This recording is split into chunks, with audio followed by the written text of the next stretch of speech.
الحمدللہ رب العالمین والصلاة والسلام علی حبیبہ محمد وآلہ وصحبہ اجمعین اما بعد فاعوذ باللہ من الشیطان الرجیم بسم اللہ الرحمن الرحیم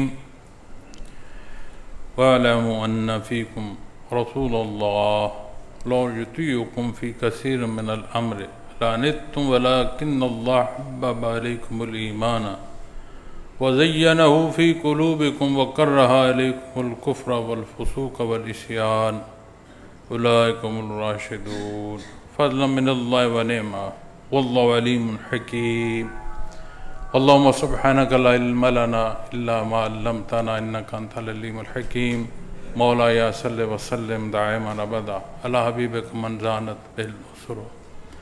انتہائی قابل احترام معزز خواتین و حضرات، السلام علیکم ورحمۃ اللہ وبرکاتہ.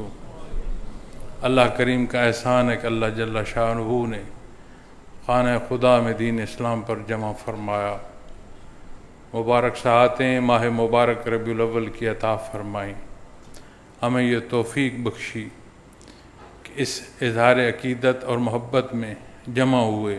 دعا گو ہوں کہ اللہ کریم مجھ کمزور اور گناہگار سمیت تمام خواتین و حضرات کا یہ جمع ہونا قبول فرمائے. جو حصہ قرآن کریم سے تلاوت کرنے کی سعادت نصیب ہوئی ہے، معزز خواتین و حضرات، اس کا ترجمہ عرض کروں گا اور موضوع اور اس ترجمے سے متعلق چند گزارشات جو تفسیری پہلو ہیں وہ عرض کروں گا. اللہ جل شانہ نے ارشاد فرمایا، اور جان رکھو کہ تم میں اللہ تعالیٰ کے پیغمبر ہیں. اگر بہت سی باتوں میں وہ تمہارا کہنا مانے تو تم کو نقصان پہنچے، لیکن اللہ تمہارے لیے ایمان کو محبوب بنا دیا اور اس کو تمہارے دلوں میں سجا دیا، اور کفر اور گناہ اور نافرمانی سے تم کو نفرت دے دی. یہی لوگ درست راستے پر ہیں اللہ کی مہربانی اور احسان سے، اور اللہ جاننے والے حکمت والے ہیں. شان نزول کے حوالے سے مختلف روایات ہیں، مختلف پہلو، مختلف آراء، مختلف معاملات. یہ زندگی کا ایک روزمرہ کے معمولات ہیں. ایسے ہی معاملات جب پیش آئے، آراء آئیں،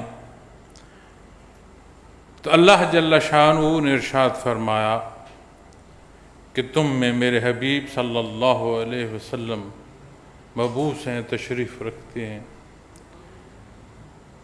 ان کے فرمان پر، ان کی رہنمائی پر تمام معاملات، تمام حل طلب مسائل، ہر ایک پہلو، ہر ایک سوال کا جواب مخلوق کو نصیب ہے. وہ پہلو جو اللہ نے مخلوق کے لیے پسند فرمائے، وہی پہلو، وہی انداز زندگی نبی کریم صلی اللہ علیہ وسلم نے تعلیم فرمائی. تو جب تم میں اللہ کے محبوب تشریف فرما ہیں تو پھر مزید گنجائش نہیں ہے کہ کہیں عقل و خرد کا دخل ہو، اس لیے کہ دار دنیا کی زندگی میں بنیادی جو ضروریات ہیں اس سے متعلق اللہ کریم نے ہر مخلوق، محض انسان نے ہر مخلوق کو اس کی جو بنیادی ضرورت ہے اس سے متعلق علم تخلیقی طور پر عطا فرمایا.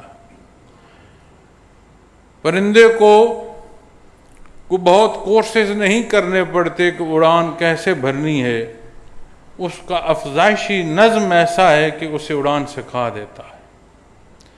اسی طرح اگر زیر آب مخلوق ہے تو مچھلی کو کسی کورس کی ضرورت نہیں ہے، اس کا نظم، اس کی حیات، وہ تسلسل، اور جو اللہ کریم نے اسے تخلیقی طور پر اس کی ضرورت سے متعلق اسے جو دانش عطا فرمائی ہے اسے بروکار لاتے ہوئے وہ پانی میں تیرتا.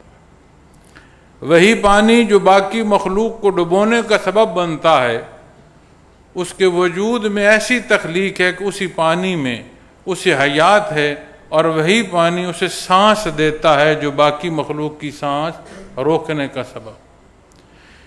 اسی طرح ایک چونٹی سے لے کر بڑی سی بڑی مخلوق جو اللہ کریم نے دنیا میں پیدا فرمائی، جو ہے جو گزر چکی، ہر ایک کی تحقیق آپ کو بتائے گی کہ اس کی ضرورت کا علم رب کائنات نے اسے عطا فرمایا۔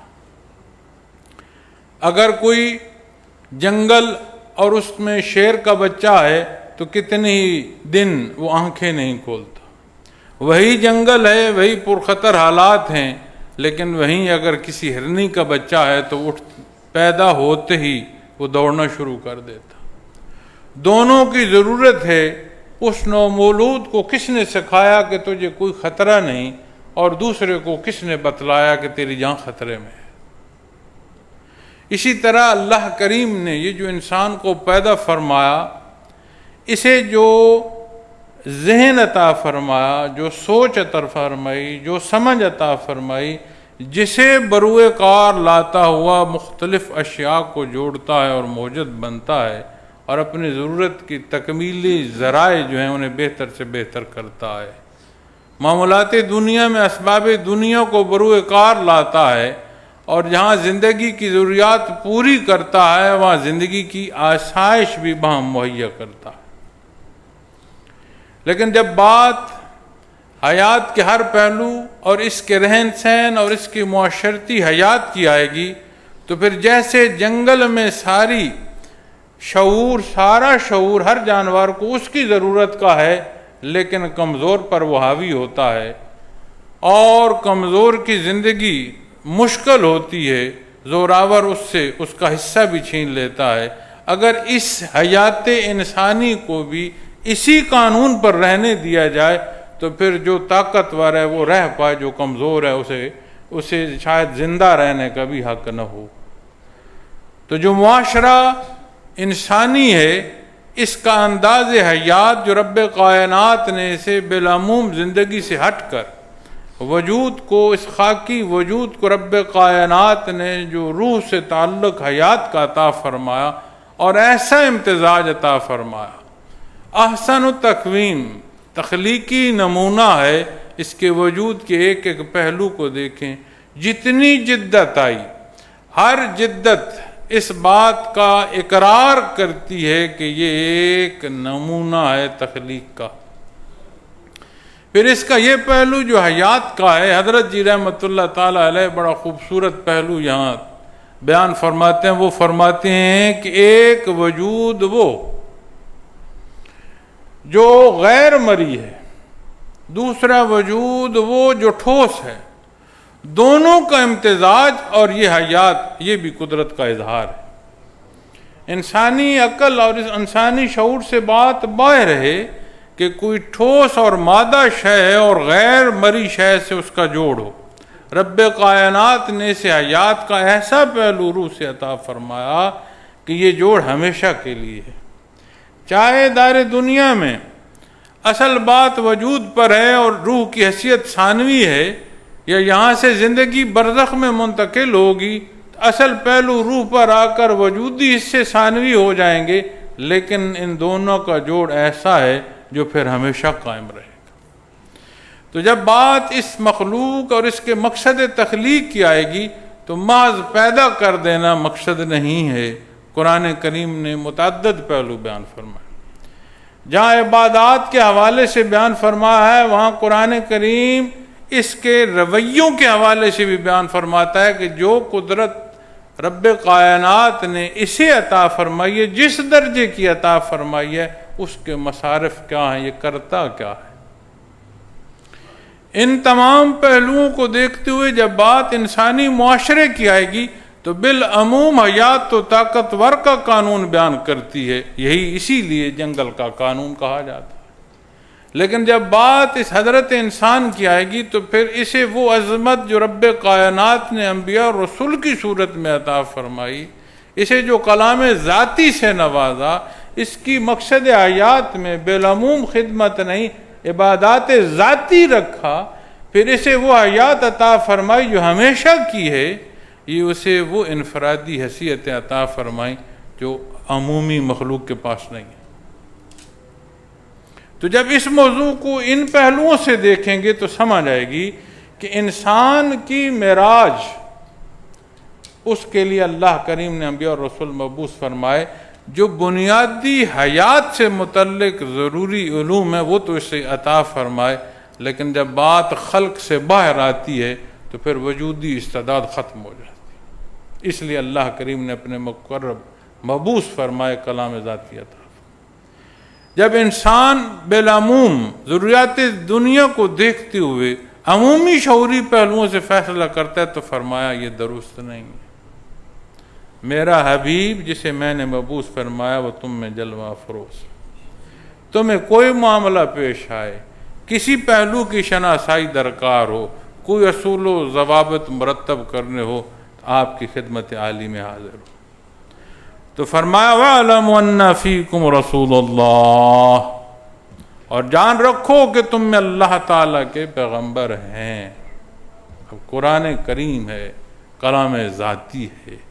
آپ صلی اللہ علیہ وسلم کی بعثت اسے اللہ جل شانہ نے نہ کسی وقت کی قید دی ہے، نہ کسی قوم کی قید دی ہے، نہ کسی علاقے کی قید دی ہے، نہ کسی مخصوص زمانے میں مقید فرمایا. آپ صلی اللہ علیہ وسلم کو اللہ کریم نے جب مبعوث فرمایا تو تمام انسانوں کے لیے، تمام مخلوق کے لیے باعث رحمت پیدا فرمایا. یہ ماہ مبارک ربیع الاول ہے. اس ماہ مبارک ربیع الاول میں ولادت باسعادت کی مبارک گھڑیاں بھی ہیں. تواریخ میں بحث ہے، لیکن یہ کلی اتفاق ہے کہ ولادت باسعادت کا ماہ مبارک ربیع الاول ہے. یہ بھی اجماع ہے کہ بعثت اس موقع کو کہتے ہیں معزز خواتین و حضرات جب وحی الہی کا نزول ہوا، کہ بعثت رحمت عالم صلی اللہ علیہ وسلم کا جو موقع ہے وہ بھی ماہ مبارک ربیع الاول میں آتا ہے. اور بہت بڑا جو اتفاق ہے وہ یہ ہے کہ یہی 12 ربیع الاول ہے جس نے نبی کریم صلی اللہ علیہ وسلم نے دار دنیا سے پردہ فرمایا. یہ دنیا نے جسے رب کائنات نے نوازا امام الانبیاء سے، اسی زمین نے وہ قدمین مبارک اپنے اوپر لیے، اپنے سینے پر لیے. یہی آسماں، اس کی چھاؤں میں آپ صلی اللہ علیہ وسلم نے زندگی مبارک بسر فرمائی. ایسی زندگی بسر فرمائی جس کی شہادت قرآن کریم عطا فرماتا ہے.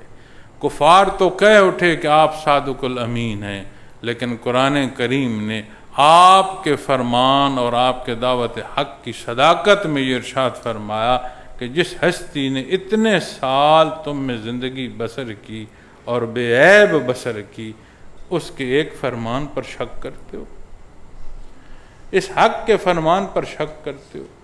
تو آپ صلی اللہ علیہ وسلم نے دار دنیا سے جب پردہ فرمایا تو وہ بھی ماہ مبارک ربیع الاول ہے. وعزت سامعین کرام، کلام ذاتی جو مخلوق کو آپ صلی اللہ علیہ وسلم کی نسبت سے نصیب ہوا، آپ کی ذات اقدس نے ہمیں وحدہ لا شریک سے آشنا فرمایا. آپ کی ذات اقدس نے ہمیں کلام ذاتی سے نوازا، زندگی کے اسلوب سے کھائے. زندگی کیا ہے اور اس میں ہے کیا، ایک ایک پہلو پر رہنمائی فرمائی. ہمیں بتلایا کہ جب یہ زندگی اختتام پذیر ہوگی، قرآن کریم جب فرماتا ہے کہ تمام نفوس کو موت واقع ہونی ہے تو اس کے بعد پھر کیا ہے. وہ پہلو مخلوق کو ان سے آشنا فرمایا کہ روز محشر کیا ہے، حساب کتاب کیا ہے، عبدالآباد زندگی کیا ہے. آپ صلی اللہ علیہ وسلم نے اپنی حیات طیبہ میں خطۂ عرب سے باہر قدم مبارک نہیں رکھا. یہ تاریخی حقیقت ہے. دنیا کے کسی کونے میں اٹھ کر پوچھو وحدہ لا شریک کا کیا مطلب ہے، وہ بتائے گا اللہ رب العالمین. اسے پوچھو کہ قرآن کریم کیا ہے، وہ کہے گا کلام ذاتی. اس سے پوچھو کہ فرائض میں بڑا فرض کیا ہے، وہ کہے گا نماز. اس سے روزے سے متعلق پوچھو، وہ جانتا ہے. اس سے حرام حلال سے متعلق پوچھو، وہ جانتا ہے. تو اللہ جل شانہ نے فرمایا وَاعْلَمُ أَنَّ فِيكُمْ رَسُولَ اللَّهِ، اور جان رکھو کہ تم میں اللہ تعالیٰ کے پیغمبر ہیں. لا الہ الا اللہ محمد الرسول اللہ، لفظ کانا کو نہیں بولتا.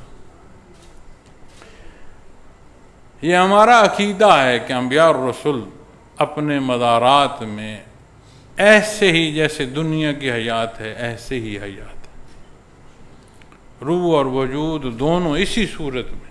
وہ جہان الگ ہے، اس کا نظم الگ ہے. ہم دار فانی میں ہیں، ہم عالم برزخ میں بھی جائیں گے تو اپنی حیثیت کی بات ہوگی. نبی کریم صلی اللہ علیہ وسلم کی خدمت میں ایک صحابی بیٹھے تھے تو آپ نے سوال فرمایا، بات ہوئی کہ ایسے پریشان حال کیوں بیٹھے ہو، دکھی کیوں بیٹھے ہو؟ عرض کی یا رسول اللہ صلی اللہ علیہ وسلم کھانے کو کچھ نہیں ہے، کبھی مزدوری میسر آتی ہے کبھی وہ بھی نہیں ملتی، کو کپڑا ستر ڈھانپنے کو مل جائے تو الحمدللہ اس کی بھی کوئی ضرورت ایسی ہے کہ کہیں نہ کہیں سے بمشکل پورا ہوتا ہے. کبھی بچے کھانا کھا کر سوتے ہیں کبھی بلکتے سو جاتے ہیں. ہر تنگی تکلیف میں جب آپ کے در پر آتے ہیں آپ جلوہ افروز ہوتے ہیں، چہرے مبارک کی زیارت ہوتی ہے، ایسی زندگی کی خوشی محسوس ہوتی ہے اور درکار کچھ نہیں. تو دنیا سے چلے جائیں گے، دنیا فانی ہے، تو برزخ میں جب جائیں گے یہاں تو آپ ہمارے درمیان جلوہ افروز ہیں، جنت میں آپ تو مقام معبود پر ہوں گے. آپ مقام معبود پر ہوں گے اور ہم اگر جنت میں گئے تو پھر ہماری حیثیت کے مطابق ہی جگہ ہوگی. کہاں یہ محفل اور کہاں وہ آپ کے درجے. یا رسول اللہ صلی اللہ علیہ وسلم ہم نے ایسی جنت کو کیا کر. تو قرآن کریم نے جواب دیا جو آیا کریمہ صدیق انبیاء اور صدیق صالحین شہداء کے حوالے سے کہ اتباع اختیار کرو میرے حبیب صلی اللہ علیہ وسلم کا، آخرت میں ان ہستیوں کا قرب نصیب ہوگا. تو معزز سامعین کرام، جب بات آتی ہے کوئی شے رہتی ہے آپ لوگوں کی تو پھر بیٹھ جاؤ، نہ آپ خراب ہو نہ لوگوں کو خراب کرو. بار تار لگانی ہے اس کے ساتھ لگاؤ، نہیں چل رہی سکرین پھر جو کرنا ہے نا کرو. پھر یہاں آؤ نا تمہیں پتہ چلے فلبدی بات کرنے کس کو کہتے ہیں. ہمیں وہ نہیں آتا تار لگانا، ٹھیک ہے مشکل کام ہے. بات یہاں بھی ایسی نہیں کہ آپ بیٹھ جاؤ، مخلوق خدا آپ کے چہرے کو دیکھ رہی وہاں بھائی آگے بولو. معزز خواتین و حضرات، بات بڑی اہم بھی ہے اور نازک بھی ہے. یہ جو رشتہ ہے نا امتی کا، بڑا قیمتی رشتہ ہے اور بڑا مضبوط رشتہ ہے. تلوار جب چلتی ہے نا گردن کاٹتی ہے، کسی ذریعے سے موت واقع ہوتی ہے. بڑے بڑے پیارے رشتے جو ہیں اسے میت کہہ کر پکارا جاتا ہے. اس رشتے یا اس کا نام کوئی نہیں بولتا، لفظ میت کہتے. لیکن یہ جو بات امتی کے رشتے کی ایمانی پہلوؤں سے نصیب ہوتی ہے، آپ لحد میں بھی اتریں تو سب سے پہلے اسی بارے پوچھا جاتا ہے، من ربوں کا، من نبیوں کا، من دینوں کا. یہ ایسا رشتہ ہے کہ یہاں سے استوار ہو جائے اس رشتے کو موت نہیں کاٹ سکتی. نازک اتنا ہے کہ دل میں کوئی ایک خیال ایسے گزر جائے نہ چمک جائے جیسے بجلی لسکتی ہے، ایسے ایک لسک دل سے کوئی غلطی کی خطا کی گزر جائے تو رب کائنات نے فرمایا ہے یا ایھا الذین آمنوا لا تقدموا بین یدی اللہ ورسولہ واتقوا اللہ. اگر اللہ سے ڈرتے ہو، اللہ سے خوف کھاتے ہو، اس درجے کا تقوی ہے تو خبردار اللہ اور اس کے حبیب کے حکم سے تجاوز نہ کرو. بات سمجھ آتی ہے وَاعْلَمُوا أَنَّ فِيكُمْ رَسُولَ اللَّهِ. اللہ جل شانہ فرما رہے ہیں تم میں میرے حبیب موجود. اس کی تلاوت قیامت تک ہونی ہے. قرآن کریم نے واقعات سابقہ بیان فرمائے ہیں اور آیات فرماتی ہیں کہ یہ جو اللہ کریم نے ان پر عذاب بھی نازل فرمایا یہ تمہارے لیے سبق ہے. تو تعلیم تمہیں دی جا رہی ہے. اور جب فرمایا جاتا ہے نا یا ایھا الذین آمنو، اس میں قیامت تک جسے ایمان نصیب ہوگا وہ اس حکم میں شامل ہوتا ہے. تو جب فرمایا گا نا وَاعْلَمُوا أَنَّ فِيكُمْ رَسُولَ اللَّهِ، اس فرمان کی نزاکت کو تو سمجھو کہ تم میں میرے حبیب صلی اللہ علیہ وسلم موجود ہیں. اب اس پہلو سے دیکھو کون سا ایسا فرمان ہے جسے ایک وہ جو دنیا کی نظر میں ان پڑھ ہے، جاہل ہے، لیکن اس سے پوچھو وہ جانتا ہے. اللہ کریم کو جانتا ہے جو وراء الورا ہے. کوئی حصے انسانی اس کی ذات کے احاطہ کے قابل نہیں ہے یہ کہا جائے کہ وہ اسے احاطہ کر سکتی ہے یا نہیں. اس قابل ہی نہیں اس کی ذات کا احاطہ کر سکے. اسی بھی در مصطفیٰ سے یہ آشنائی نصیب ہے کہ اللہ جل شانہ کی ذات کیسی ہے، اسے کیا پسند ہے اور اسے کیا ناپسند ہے. تو جب یہاں کی بات آتی ہے اور اللہ جل شانہ فرماتے ہیں اے ایمان والو اللہ اور اس کے پیغمبر سے پہلے تم سبقت نہ کیا کرو. سبقت کسے کہتے ہیں؟ تجاوز کو، پہل کو. فرمایا اور اللہ سے ڈرتے رہو، ان اللہ سمیع علیم، بے شک اللہ سننے والے اور جاننے والے ہیں. یہ نہیں کہ تیرا کہنا سننا یا یہ جو فرشتے اس کی مخلوق مقرر ہے انہی کا لکھا لکھایا اس سے اسے آشنائی نصیب ہوگی. اس کا علم حضوری ہے، اس کی ذات علیم ہے. جس طرح اس کی ذات لامحدود ہے اسی طرح صفات باری تعالیٰ بھی لامحدود. تو معزز سامعین کرام، جب اس رشتے کی بات آئے گی، پھر ماہ مبارک ربیع الاول کی بات آئے گی، پھر بات ولادت باسعادت سے بعثت رحمت عالم صلی اللہ علیہ وسلم کی آئے گی، تو یہ جو ابتدا میں نے تلاوت کی اس نقطے کو ذہن میں رکھیں. وَاعْلَمُوا أَنَّ فِيكُمْ رَسُولَ اللَّهِ. تو کون سا پہلو ہے کہ جس میں تشنگی ہو؟ پھر بات ولادت باسعادت کی آئے گی تو اللہ کریم نے نہ صرف بندے مومن، نہ صرف اس انسان، تمام مخلوق کے لیے آپ کو باعث رحمت پیدا فرمایا. وَمَا أَرْسَلْنَاكَ إِلَّا رَحْمَةً لِلْعَالَمِينَ، تمام مخلوق کو پیدا.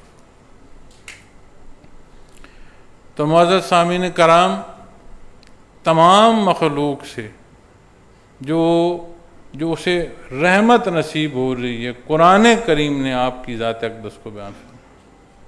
لیکن خصوصی لقد من اللہ علی المومن، خصوصی انعام بندے مومن پر ہے. جب نوری ایمان نصیب ہو تو جو رشتہ ہے پھر یہ بہت بڑی خصوصیت جو ہے اسے نصیب ہوتی. تو ماہ مبارک ربیع الاول آئے تو کیا اسے رواجات کی نظر کر دیا جائے؟ کیا ماہ مبارک سے عقیدت و احترام زبانی اور کلامی کیا جائے؟ کیا اس ماہ مبارک میں حدود و قیود کا خیال نہ رکھا جائے؟ کیا اس ماہ مبارک میں یہ تجزیہ بھی نہ ہو کہ سال بھر کی جو اللہ کا حکم ہے، جو فرمان ہے، جو حکم اس نے فرض کیا ہے، میں نے نمازیں کتنی پڑھی ہیں، کتنی چھوڑی ہیں، میری روش کیا ہے، رمضان المبارک جو گزرا کیسا گزرا، جو راتیں مبارک راتیں اس نے عطا فرمائیں ان کی تلاش کیسی تھی، جو رزق حلال کا رب کائنات نے حکم فرمایا، جس کی صدا نبی کریم صلی اللہ علیہ وسلم نے ساری زندگی فرمائی، محنت فرمائی اور مخلوق کو درس دیا، اس پر میں نے سال بھر کیا کیا؟ کیا میرا رزق حلال تھا؟ کیا میرا رزق حلال اور پاک تھا، طیب بھی تھا؟ کیا لوگوں کے ساتھ جو میرا رویہ ہے، آپ صلی اللہ علیہ وسلم ان سے بھی محبت فرما رہے ہیں جو آپ سے نفرت کر رہے ہیں؟ آپ صلی اللہ علیہ وسلم وہ کافر و مشرک کے لیے اتنا درد اور تکلیف محسوس کر رہے ہیں، قرآن کریم فرماتا ہے کہ میرے حبیب آپ جان ہی دے دیں گے اس تکلیف میں، اتنا دکھ نہ فرمائیں، ان کا معاملہ اللہ کے سپرد ہے. تو کیا آپ صلی اللہ علیہ وسلم کی امتی کو یہ نظر نہ آئے کہ میں جسے مخاطب تلخی سے کر رہا ہوں یہ میرا والد ہے، جس کی خدمت ماں کے نام سے میرے حکم میں ہے، اس کی خدمت پر کیا میں مامور ہوں؟ رب کائنات نے ضعیفی کی عمر میں مجھے عطا فرمائے، کیا میں ان کا لحاظ کر رہا ہوں؟ جو رب کائنات نے میرے ذمے جس خاتون کو کیا ہے، کیا اس کے حقوق پورے کر رہا ہوں؟ جو اس نے مجھے اولاد عطا فرمائی ہے، کیا اس کی تربیت کر رہا ہوں؟ نبی کریم صلی اللہ علیہ وسلم نے فرمایا بہترین صدقہ جاریہ اولاد ہے۔ تو جو آپ کا فرمان، جو میری ذمہ داری، میرا فریضہ ہے، اس کی تربیت کیا کر رہا ہوں؟ جب محبت کے پہلوؤں میں اپنی محبت کو تولو گے تو سمجھ آئے گی کہ اس ماہ مبارک ربیع الاول تک پہنچتے پہنچتے اس اظہار محبت میں نے زندگی کیسے بسر کی۔ چہ جائے کہ اس اظہار محبت میں حدود و قیود سے تجاوز ہو جائے، یہ خیال ہی نہ رہے کہ رب کائنات نے فرمایا ہے یا ایھا الذین آمنوا لا ترفعوا اصواتکم فوق صوت النبی۔ دیکھ لو، جا کر دیکھ لو، آرام سے دیکھ لو اگر کوئی مسئلہ۔ تو معزز خواتین و حضرات، یہ وہ باریکیاں ہیں، یہ وہ نزاکتیں ہیں جسے لمحہ لمحہ اور لحظہ لحظہ دیکھنے کی ضرورت ہے۔ کتنی زندگی ہے اللہ کریم بہتر جانتے ہیں، نہ میں آپ کے بارے تبصرہ کر سکتا ہوں، نہ آپ میرے بارے تبصرہ کر سکتے ہیں۔ ایسا بھی دیکھا گیا ہے کہ جو مریض کی عیادت کو آئے وہ گھر نہ پہنچے اور مریض اپنے قدموں پر چل کر گھر پہنچا۔ ہم اپنی روزمرہ زندگی میں دیکھتے ہیں 9 سال کتنے گزر گئے یہ تو ہمیں معلوم ہے، کیسے گزارے یہ بھی ہم جانتے ہیں، ہوگا کیا اس کے حساب سے یہ بھی ہمیں معلوم ہے، چونکہ قرآن کریم نے کوئی ابہام نہیں چھوڑا۔ اپنے ہر معاملے کو کلام ذاتی کے ترازو پر رکھو، سمجھ آ جائے گی۔ پھر سمجھ آئے گی کہ یہ جو زندگی میں بسر کرتا آیا ہوں اس کا ماجرا کیا ہو۔ چونکہ ایمان بالغیب میں جب بات آخرت کی آتی ہے، بنیادی عقائد میں سے ہے، تو پھر بات حساب کتاب کی آتی ہے۔ اس ماننے کے ساتھ محض اقرار نہیں ہے، اس اقرار کا وہ یقین جو عمل تک پہنچائے وہ بھی درکار ہے۔ تو پھر سمجھ آئے گی کہ ماہ مبارک ربیع الاول کتنا قیمتی ہے۔ اللہ کریم نے احسان فرمایا، میری ہر ضرورت کا جواب مجھے نصیب ہوا، ایسی برکت نصیب ہوئی مجھے کہ میرے لیے شفاعت کا باعث اس روز ہوگی جس روز مخلوق کے لیے چھاؤں نہیں ہوگی۔ تپش ہوگی سوے نیزے کی، سوا نیزے کی تپش ہوگی، کوئی چھاؤں نہیں ہوگی۔ اس دن مجھے ٹھنڈا مشروب نصیب ہوگا، اس روز مجھے شفاعت نصیب ہوگی۔ کس موضوع، کس بات پر؟ اس رشتے پر جو امتی کا اللہ کریم نے مخلوق کو عطا فرمایا۔ اب امتی کا رشتہ ایک بات ہے، اور اس رشتے میں اصل ہونا، کیا یہ بات لازم اور ضروری نہیں ہے؟ تو جب اس نزاکت کی سمجھ آئے گی تو سمجھ آئے گی کہ دین اسلام کا جاننا کتنا ضروری ہے۔ ایک ایک پہلو سے آشنائی۔ شرف الدین بوصیری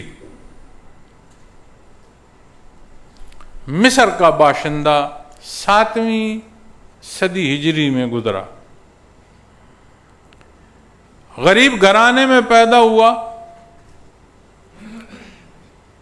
اور مشکل کے حالات تھے۔ والد نے دینی تعلیم کے لیے مدرسے بھیجا، حفظ کیا، چاہا کو محنت مزدوری کرے میرا ہاتھ بٹائے، تو اس نے والدہ کی اوٹ لی والد کو منانے کے لیے کہ میں کچھ اور پڑھ لوں، تو والد نے اجازت دی۔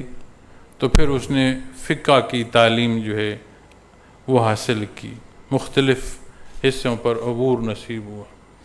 بنیادی طور پر ذہین انسان تھے، اور ایک وصف نزاکت شاعری کی اللہ نے انہیں پیدائشی عطا فرمائی۔ ہم لوگ مصرع سنتے ہیں اور لفظ یاد ہوں تو ترتیب یاد نہیں رہتی، اور جسے اللہ کریم یہ صفت دے اسے الفاظ آتے ہوں یا نہ آتے ہوں، وہ الفاظ ایسے بولتا ہے کہ ترتیب بنتی چلی جاتی ہے۔ تو وہ جو علم میں ماہر ہوئے، انہوں نے بچوں کو پڑھانا شروع کر دیا. وہ وصف جو شاعری کا تھا اسے بروئے کار لاتے ہوئے جو بڑے بڑے لوگ تھے، امراء تھے، شاہ تھے، حکمران تھے، ان کے قصیدے لکھنے شروع کر دیے. اب بڑے آدمی کو جب اپنا قصیدہ ملتا وہ خوش ہوتا، پیسے دیتا، روزی میں اضافہ ہوتا. اسی میں ماہ و سال بسر ہو رہے تھے تو گلی سے گزر رہے تھے تو کسی نے پوچھا، چونکہ عالم تھے، کسی نے پوچھا حضرت کبھی نبی کریم صلی اللہ علیہ وسلم کی زیارت ہوئی ہے آپ کو؟ ایسے ٹھٹر گئے، اسی دھیان میں لگ گئے، سیرت پاک کا مطالعہ شروع کر دیا. سیرت پاک کا مطالعہ کرتے گئے، جوں جوں کرتے گئے جوں جوں محبت کی تڑپ بڑھتی چلی گئی، جوں جوں محبت بڑھتی گئی، جوں جوں طلب بڑھتی گئی، جوں جوں پڑھتے رہے. ایک ایسا عمل، اسی عمل کے دوران بیمار ہوئے، فالج کا اٹیک ہوا. اتنا سخت ہوا کہ معمولات زندگی چھوٹ گئے. معزز خواتین و حضرات، یہ تکلیف دہ صورت 15 سال قائم رہی. وہ شاہ و گدا جو گرد و پیش ہوا کرتے تھے سب چھوڑ گئے. ایک روز رات خیال کرتے ہیں تو میں نے تو بادشاہوں کے قصیدے لکھے ہیں، کبھی بادشاہوں کے بادشاہ کا قصیدہ نہیں لکھا. تو میں تو ان کے قصیدے لکھتا رہا کہ میں معذور ہوں، تو وہ تو مجھے بلانے سے، ہاتھ ملانے سے آ رہی ہیں، چھوڑ گئے ہیں. تو پھر انہوں نے قلم اٹھایا، پھر نبی کریم صلی اللہ علیہ وسلم کی شان میں قصیدہ لکھا. اس درد، اس محبت، اس عقیدت سے لکھا کہ وہ لکھ کر قلم رکھا، سو گئے. خواب میں نبی کریم صلی اللہ علیہ وسلم تشریف لائے، زیارت نصیب ہوئی. فرمایا اٹھو بصیری، یا رسول اللہ صلی اللہ علیہ وسلم نحیف ہو، فالج ہے، ماں باپ قربان، اٹھ سکتا نہیں. آپ نے دست شفقت دے اٹھ کھڑے ہوئے، کہا سناؤ جو تو نے لکھا ہے. آپ کے حضور سارا قصیدہ پڑھا. آپ نے اتنا پسند فرمایا اس محبت کو، اس اظہار محبت کو. آپ نے چادر مبارک لے رکھی تھی، اتار کر کہا یہ بصیری تو لے لے، انعام عطا فرما. کہتے ہیں کہ جب آنکھ کھلی تو وہ چادر مبارک موجود تھی. وقت دیکھا تو تہجد کا. بصیری سالوں بعد حشاش بشاش اٹھا، وضو کیا، کہا مسجد میں جا کر تہجد پڑھتے ہیں. باہر نکلے، کسی فقیر نے پوچھا ہمیں وہ نہیں سناؤ گے جس پر تمہیں بردہ ملا؟ قصیدہ بردہ سنتے ہو؟ یہ مبارک لفظ سنے ہیں؟ یہ وہ صاحب ہیں جنہوں نے قصیدہ بردہ لکھا.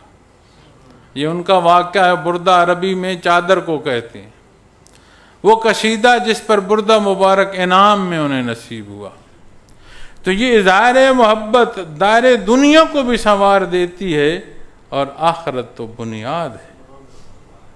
اللہ کریم نے جو پیدا فرمایا حضرت آدم علیہ السلام کو، یہ سارے زندگی کے مراحل گزرنے تھے، لیکن بنیادی ٹھکانہ تو پہلے ٹھہرایا. تو جو جہاں پہنچے گا یہ مسافر، یہ تو اس کا ٹھکانہ ہے، رہے اپنی منزل کے رخ پر. تو جب بات منزل کے رخ کی آئے گی معزز خواتین و حضرات، تو بات اتباع محمد رسول اللہ صلی اللہ علیہ وسلم سے ہٹ سکتی ہے. حضرت قاسم فیضات رحمۃ اللہ تعالی علیہ فرماتے ہیں جتنا قدم کوئی نبی کریم صلی اللہ علیہ وسلم کے حکم سے نکالے گا اتنا قدم دوزخ کی طرف ہے. جنت ہے آپ کے حکم کے تحت، جب آپ کے حکم سے نکلے گا تو پھر دوزخ میں ہے. قدم دو جگہوں میں سے ایک جگہ جانا ہے، یا تو جانا ہے جنت میں جو اس کا مقام، آپ کے حکم سے قدم نکالے گا تو پھر دوزخ ہے. تو پھر سمجھ آتی ہے اس اظہار محبت میں یہ زندگی کم ہے. یہ بات جو ماہ مبارک ربیع الاول میں، اس مہینے مبارک میں اس اظہار محبت میں ہم بسر کرتے ہیں، پھر ایک ہفتے یا ایک دن کو مخصوص کرتے ہیں، یا پھر اس میں صبح و شام سے کوئی وقت اٹھاتے ہیں، معزز خواتین و حضرات، پل پل یہ محبت ہو، زندگی کا لمحہ لمحہ یہ محبت ہو، مزین ہو اتباع محمد رسول اللہ صلی اللہ علیہ وسلم سے۔ جہاں حکمران دنیا کے چھوڑ گئے، جہاں امرائے دنیا چھوڑ گئے، وہاں آپ تشریف لائے اور وہ انعام عطا فرما گئے کہ رہتی دنیا تک اس بندے کا نام اس اظہار محبت کی وجہ سے زندہ ہے۔ بردہ چادر کو کہتے ہیں، تو قصیدہ بردہ، وہ قصیدہ جس پر بردہ نصیب ہوا۔ تو جب ہم اپنی محبت کی بات کرتے ہیں معزز خواتین و حضرات، تو یہ وہ راہ ہے جس میں کسی اور سے سروکار نہیں ہے کہ وہ کیوں محبت کر رہا ہے۔ اس راہ کے جو محب ہیں وہ بھی محبوب ہوتے چلے جاتے ہیں، اس لیے کہ میرے نبی کریم کا چاہنے والا ہے۔ تو یہ انداز محبت نصیب ہو تو یہ جو تفرقے میں ہم پڑے ہیں، ایسا معاشرہ ہوگا؟ اس راہ پر آتے ہوئے آپ سب مسجد کی طرف تشریف لائے ہیں، میں بھی اس طرف جب حاضر ہو رہا تھا، جہاں سے چلا ہوں یہاں تک ایک بے ہنگم نظم ہے، ایک بے ہنگم معاشرہ ہے، جس میں آپ اپنے حصے کا کردار مزید ایسا ڈالتے ہیں کہ یہ بے ہنگم پن اور بڑھ جاتا ہے۔ یہ کیسے ممکن ہے کہ آپ صلی اللہ علیہ وسلم سے محبت کرنے والا ہو اور دوسرے مسلمان کو تکلیف دے؟ یہ کیسے ممکن ہے کہ وہ بے ایمان کو تکلیف دے؟ یہ کیسے ممکن ہے وہ کسی جاندار کو تکلیف دے، بے جان کو تکلیف دے؟ ایمان کے حصوں میں سے ایک حصہ حدیث شریف میں آتا ہے کہ سر راہ پڑے پتھر کا اٹھانا ایمان کے حصوں میں سے ایک حصہ ہے، ایک شاخ ہے۔ کبھی غور کیا کہ میرا عمل راستے کو کھود رہا ہے یا میرا عمل راستے سے پتھر اٹھا رہا ہے؟ میرا کلام کسی کو تقویت دے رہا ہے یا کسی کو تکلیف دے رہا ہے؟ میں راستے سے گزرتے کسی کو آسانی پہنچا رہا ہوں یا کسی کے دکھ میں مزید اضافہ کر رہا ہوں؟ تو جب بات سمجھ آئے گی تو یہاں محبوب ایسا ہے کہ یہ محب جو ہیں، اس کے جو عاشق ہیں، اس سے محبت کرنے والے، انہیں رقیب اپنی جان سے پیارے ہوتے ہیں۔ تو صحابہ کرام رضوان اللہ علیہم اجمعین انہیں ارشاد فرمایا جا رہا ہے، یا ایھا الذین آمنوا لا ترفعوا اصواتکم فوق صوت النبی ولا تجہروا لہ بالقول کجہر بعضکم لبعض ان تحبط اعمالکم وانتم لا تشعرون۔ کب آیت نازل ہوئی؟ صحابہ کرام رضوان اللہ علیہم اجمعین خدمت میں بیٹھے، وہ ہستیاں جو بعد از انبیاء اللہ کریم نے مخلوق میں بلند ترین پیدا فرمائی ہیں، یہ اللہ کے محبوب اور مقرب ہستیاں ہیں، جنہیں رب کائنات نے ازل سے پسند فرمایا اپنی حبیب کی خدمت کے لیے۔ انہیں بھی فرمایا جا رہا ہے کہ خبردار تمہاری آواز میرے محبوب کی آواز سے بلند نہ ہو جائے۔ تو جب ہم اپنے اعمال کو دیکھیں گے، اور قرآن کریم یا ایھا الذین آمنوا ارشاد فرماتا ہے، آپ صلی اللہ علیہ وسلم نے امتی لفظ استعمال فرمایا۔ لفظ امتی میں شہادت پڑھنے والے سارے شامل ہیں کہ نہیں ہیں؟ بلا تفریق حیثیت کے شامل ہیں کہ نہیں ہیں؟ بلا تفریق رنگ و نسل کے شامل ہیں کہ نہیں ہیں؟ زمان و مکان کی قید کے بغیر شریک ہیں کہ نہیں ہیں؟ تو جب آپ نے فرمایا، رب کائنات نے فرمایا وہ لوگوں جو ایمان لائے، آپ نے اسے امتی ارشاد فرمایا، پھر کیا جواب ہے میرے پاس روز معاشر جا کر؟ کیا اللہ کا حضور عرض کروں گا، بارلا تو نے اتنی عطا فرمائی، اپنی عبادت کو پیدا فرمایا، اللہ پاک تو نے مجھے کلام ذاتی عطا فرمایا، مجھ جیسے خطا کار کو، اس مشت غبار کو تو نے مخاطب فرمایا، تو نے اپنا حبیب مبعوث فرمایا، جنہوں نے ایک ایک حصے کی تعلیم دی۔ میں کیا کرتا رہا؟ ایک لحظے کو سوچے تو صحیح، کیا یہ بات سمجھ نہیں آتی؟ وَاعْلَمُوا أَنَّ فِيكُمْ رَسُولَ اللَّهِ، ایک ایک حق موجود ہے۔ ہم تو جھگڑتے ہیں کہ یا رسول اللہ کہوں یا رسول اللہ نہ کہوں۔ ہماری تکرار کا سبب اس در اقدس کی محبت ہو تو یہ کتنا نازک ہو۔ کبھی اس نزاکت کو ہم نے محسوس کیا؟ جہاں کاروبار ہے، جہاں مفادات ہیں، جہاں سے دنیا کی زندگی کے خطرات لاحق ہیں، وہاں دیکھو تو صحیح ہمارے انداز تخاطب و تکلم کیا ہوتے ہیں۔ آپ جناب ہم کیسے کہتے ہیں؟ تو کیا دین اسلام اتنا ہے کہ اتنا لحاظ بھی نہ کیا؟ ماہ مبارک ربیع الاول کی بات آئے، اس ادارے محبت کی بات آئے اور حدود و قیود سے ہم نکل جائیں، ہمیں معلوم نہ ہو کہ نماز کی ادائیگی یہ فرضیت، میری ذمہ داری، مجھ پر اللہ کے احکامات کیا ہیں، میں نے جواب دہ کیا ہوں۔ تو معزز سامعین کرام، یہ ایسا موضوع ہے کہ جس پر جہاں تک بات کرتا جاؤں یہ وقت جو ہے یہ ساتھ نہیں دے رہا۔ جمعۃ المبارک کی ساعتیں ہیں اور میں اپنی بات کو سمیٹتا ہوں، لیکن اس بات کے ساتھ کہ میں نے جو آخر میں عرض کیا، حالانکہ قرآن کریم ہے میرے سامنے، آیات تو جن پر بات کرنی تھی وہ ابھی رہتی ہیں، زندگی نے موقع دیا تو پھر گزارشات پیش کروں گا، لیکن اپنے جہاں میں نے یہ وقت دیکھا وہاں میں نے ایک بات کی کہ ہمارا جھگڑا ہے کہ یا رسول اللہ کہنا ہے یا رسول اللہ نہیں کہنا صلی اللہ علیہ وسلم۔ اللہ کریم بڑا غفور الرحیم ہے، صدقے دل سے طالب ہوں، صدقے دل سے طالب ہوں، آپ کو سمجھ آئے گی کہ حاضری کیسی ہوتی ہے اور یا رسول اللہ عرض کیسے کیا جاتا ہے۔ پیر صاحب کا کہنا نہیں ہے، یہ وہ انداز، وہ بحر ہے جسے طالب درکار ہے، مجبور نہیں ہے میرا اللہ، وہ بے نیاز ہے، وہ عطا فرماتا ہے۔ آپ کے در پر غلاموں کی کوئی شمار نہیں ہے، ہم تو ہیں کیا، ہماری حیثیت کیا، وہاں پر تو ایسے ایسے نشان منزل ہیں کہ قیامت قائم ہو جائے گی، صدیاں گزر جائیں گی، ایسے عاشق پھر آسمان نہ دیکھے گا جو آپ کے حضور حاضر رہے، دست بستہ رہے۔ کیسی کیسی سیرت پاک میں مثالیں ملتی ہیں۔ طلب صادق پیدا کرو، اسی ماہ مبارک کا واسطہ اللہ کے حضور کرو کہ بار الہ ہم کمزور اور گناہگار، اپنے محبوب کے صدقے ہمیں طلب صادق عطا فرما، پھر سمجھ آئے گی کہ حاضری کسے کہتے ہیں اور یا رسول اللہ صلی اللہ علیہ وسلم کیسے عرض کیا جاتا ہے۔ اس کی زندگی شہادت دے گی، اس کے معمولات شہادت دیں گے۔